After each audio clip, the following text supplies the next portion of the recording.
যদি কেউ সোশ্যাল মিডিয়ায় এমন কিছু লেখেন বা বলেন যার মানে দাঁড়ায় একটা দেশ থেকে অন্য দেশের লোককে তাড়িয়ে দেওয়া উচিত নয়, তখন সেই পোস্টটার তলায় যে মন্তব্যগুলো হয়, গালাগালগুলোকে সরিয়ে রাখছি। তার একটা প্রধান মন্তব্য হলো, তাহলে কি অনুপ্রবেশ বলে কিছু হয় না? একটা লোক যে কোনো একটা দেশে এসে থাকতে খেতে শুতে শুরু করে দিতে পারে। এখন আদর্শ পরিস্থিতিতে তো তাই, একটা লোক যেখানে ইচ্ছা হবে সেখানে গিয়ে থাকবে। বা তার মনে হলে এখানে তার খাওয়া পড়া যথেষ্ট জুটছে না, ওখানে গেলে একটু ভালো খাওয়া পড়ার সম্ভাবনা আছে, সেখানে গিয়ে সে সেই চেষ্টা করবে। আমরা তো কাকে বলে অভিবাসী, কাকে বলে অনুপ্রবেশকারী, এসব সংজ্ঞা নিয়ে অনেক হইচই করি। এটা তো আমরা মানি যে একটা লোকের মনে হচ্ছে বাংলায় ভালো চাকরি জুটছে না, বেঙ্গালুরু গিয়ে চাকরি করবে। আবার বেঙ্গালুরুর চাকরির চেয়ে নিউ ইয়র্কের চাকরিটা আরো ভালো, সেখানে সে চলে যাবে। হ্যাঁ, সে সমস্ত প্রয়োজনীয় নথিপত্র দাখিল করছে, সমস্ত নিয়ম কানুন মানছে, যেখান থেকে যাচ্ছে যেখানে যাচ্ছে যত আইন আছে সব সে মেনে চলছে। এখন অনেক লোক তো থাকতে পারে যার টাকা পয়সা কিচ্ছু নেই, কিংবা প্রাতিষ্ঠানিক শিক্ষার কোনো সুযোগই সে পায়নি, সমাজের মূল স্রোতেই ঢুকতে পারেনি। তাহলে তার কি অধিকারটা থাকবে না যে এখানে খাওয়া পড়াটা ভালো হচ্ছে না, ওখানে গিয়ে একবার চেষ্টা করে দেখি আর একটু ভালো হয় কিনা, এইটা ভেবে আরেকটা জায়গায় যাওয়ার?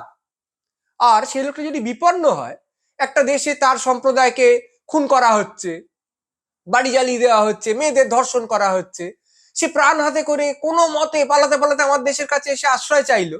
আমি বললাম, না, আমি গেট বন্ধ করে দিচ্ছি, ওটা তো তোমাদের সমস্যা, যাও ওখানে চলে যাও, মরোগে, আমার তাতে কি এসে যায়, তোমার বিপদ হচ্ছে তাতে আমার কি?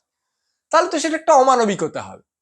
এই সমস্তটার মূলে যে প্রশ্নটা আছে সেটা হলো এই যে, আরে আমার রসদ তো সীমিত, আমার তো এইটুকু খাবার আছে, এতগুলো লোক চলে এলে আমি খাবো কি করে? আমার খাবার তো কম পড়ে যাবে, আমার রসদগুলো তো আমি ভোগ করবো, ওকে আমি দেবো কেন? এর প্রধান ব্যাপারটা হচ্ছে এই যে আমি ভাগ করে নেব কেন, আমি একা খাবো, এটার মধ্যে একটা অসভ্যতা আছে। ছোট ছেলেরা বলে না, সব লজেন্স আমি নেব, তাকে শেখানো হয় না, তুমি দাদাকে একটা দাও, ভাইকে একটা দাও, সবাইকে দিয়ে খেতে হয়।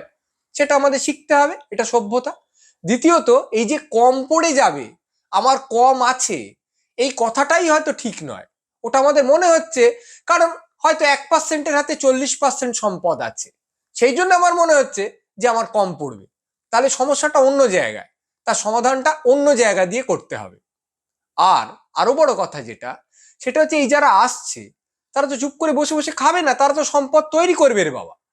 একটা সময় যখন অন্য একটা জায়গা থেকে অনেক লোক এসে এই বাংলায় বা কলকাতায় থাকতে শুরু করেছিলেন, তখন অনেকে বলেছিলেন এই কি, এই রিফিউজি গুলো এসে আমাদের সবকিছুকে নষ্ট করে দেবে। ভালো কথা। এখন আমরা পশ্চিমবঙ্গের সংস্কৃতি বলতে যা বুঝি, রাজনীতি বলতে যা বুঝি, খেলা, অর্থনীতি, সবকিছু ওইখানকার লোক অর্থাৎ পূর্ববঙ্গীয়রা যদি না আসতেন, তাহলে আমরা জানিয়ে গর্ব করি যে এটা দেখো এত বর্ণময়, এটা দেখো এত তুলনাহীন, এই জিনিসটা সেভাবে আদৌ তৈরি হতো কি? তাদের তো একটা অবদান আছে। ফলে যারা আসছেন তাদের শুধুমাত্র এই দেখো এরা বসে বসে খায়, এই বলে আমরা ভাববো কেন? আমরা ভাববো তারাও সম্পদ তৈরি করবে এবং আমরা আরো সমৃদ্ধ হয়ে উঠব। দ্বিতীয় যে কথাটা খুব ওঠে সেটা হলো, এই তোমার বাড়িতে কি তুমি অন্য লোককে ঢুকতে দাও? আর একটু কদর্য ভাবে বলা হয়, তাহলে আমরা কবে আপনার বেডরুমে যাচ্ছি? এর ইতরতাটাকে যদি সরিয়ে রাখি, যুক্তিটা হচ্ছে এই যে একজন ব্যক্তি তো এইরকম উদার হয় না, তাহলে রাষ্ট্র এরকম উদার হবে কেন? প্রথম কথা হলো, ব্যক্তির চেয়ে রাষ্ট্র এত বেশি ক্ষমতাশালী যে তাকে হয়ে উঠতেই হবে ব্যক্তির স্বার্থপরতাকে অতিক্রম করে অনেক বেশি সহিষ্ণু, অনেক বেশি উদার, অনেক বেশি দরদি। একটা লোক যদি বলে না আমার বাড়িতে আমি তোমাকে ঢুকতে দেবো না, সে লোকটা স্বার্থপর। আমরা বলি লোকটা কিরম একটা করলো। কিন্তু যদি একটা হাসপাতাল বলে তোমার পয়সা নেই তাই আমি তোমার চিকিৎসা করবো না, হ্যাঁ তুমি রক্ত পড়তে পড়তে মরে যাও, তখন আমরা বলবো না, এরা বোধহয় নৈতিকভাবে জিনিসটা ঠিক করলো না। তাই ব্যক্তির চেয়ে প্রতিষ্ঠানের দায়িত্ব বেশি, রাষ্ট্রের দায়িত্ব তো সবচেয়ে বেশি। কিন্তু আসল কথা, আমার বাড়িতে কি আমি অন্য লোককে থাকতে দিই? দিই না। দিই যে না, সেটা ভালো কাজ নয়। এর জন্যে আমার গর্বিত হওয়ার কোনো কারণ নেই, এর জন্য আমার লজ্জিত হওয়ার কারণ আছে।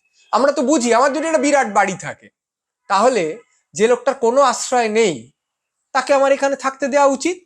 বা আমরা মাস গেলে যে টাকাটা উপার্জন করি, তার থেকে অনেকটা টাকা যে লোকটা খেতে পাচ্ছে না তাকে দেওয়া উচিত, যে লোকটা চিকিৎসার অভাবে মরে যাচ্ছে তাকে দেওয়া উচিত, যে ছোট বাচ্চাটা অনাথ তাকে দেওয়া উচিত। আমরা দিই না, তার জন্য আমরা আজকাল লজ্জিত হওয়াটা ছেড়ে দিয়েছি। কিন্তু সেইটাকে আমরা যদি বুক ঠুকে বলতে শুরু করি পা দাপিয়ে যে যা করছি ঠিক করছি, তাহলে একটু মুশকিল। ধরা যাক আমরা একটা গাড়ি করে চাইনিজ খেতে যাচ্ছি, যেতে যেতে দেখলাম রাস্তার পাশে একটা লোক গা ভর্তি ঘা, ছটফট করছে, মরে যাচ্ছে।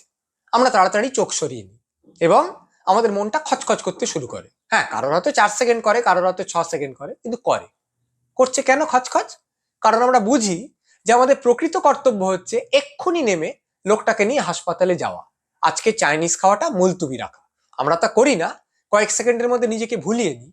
কিন্তু উল্টে আমরা যদি এবার বলতে শুরু করি, হ্যাঁ ও লোকটার মুরদ নেই, মরে যাচ্ছে, আমার মুরদ আছে, চাইনিজ খেতে যাচ্ছি, বেশ করছি, ও লোকটা তো মরাই উচিত, কারো সাহায্য করা উচিত না, তাহলে আমরা একটা নিষ্ঠুর মনোভাবকে ঠিক মনোভাব বলে, একটা নৃশংস কাজকে উচিত কাজ বলে নিজের এবং অন্যদের কাছে বাতলে নেব। সেটা হবে একটা চূড়ান্ত অমানবিকতা। আসলে আমরা অনেকগুলো দাগ টেনে রেখেছি। পরিবারের দাগ, যে পরিবারের লোকগুলোর জন্য আমি ভাববো, এই দাগের বাইরে যারা আছে আমার প্রতিবেশী তাদের জন্য আমি ভাববো না।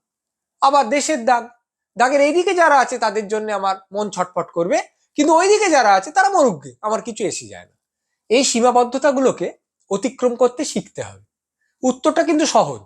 অনন্ত লোককে খাওয়াতে পড়াতে আমি পারবো না, তাহলে কি করব? আমার যতটা সাধ্য আমি করব।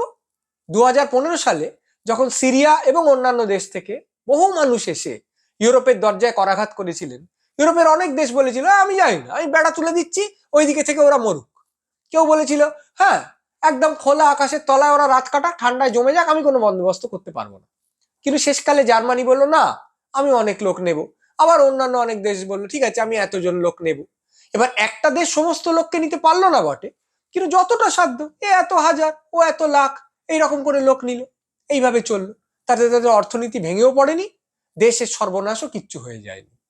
আমাদের যেটা বুঝতে হবে, ঈশ্বর না করুন আমাদের যদি এরকম একটা অবস্থা কখনো হয়, একটা বিরাট ভূমিকম্পের ফলে বা সাংঘাতিক দাঙ্গার ফলে আমাদের ছুটতে ছুটতে গিয়ে অন্য একটা দেশের কাছে আশ্রয় চাইতে হলো, তখন তারা যদি আমাদের লাথি মারে, আমরা সেই লাথি মারা পাকে প্রণাম করতে পারবো তো? আমরা সেই উদ্যত চড়কে উপাসনা করতে পারবো তো? সেটা ভেবে আমাদের মনোভাবটা ঠিক করতে হবে।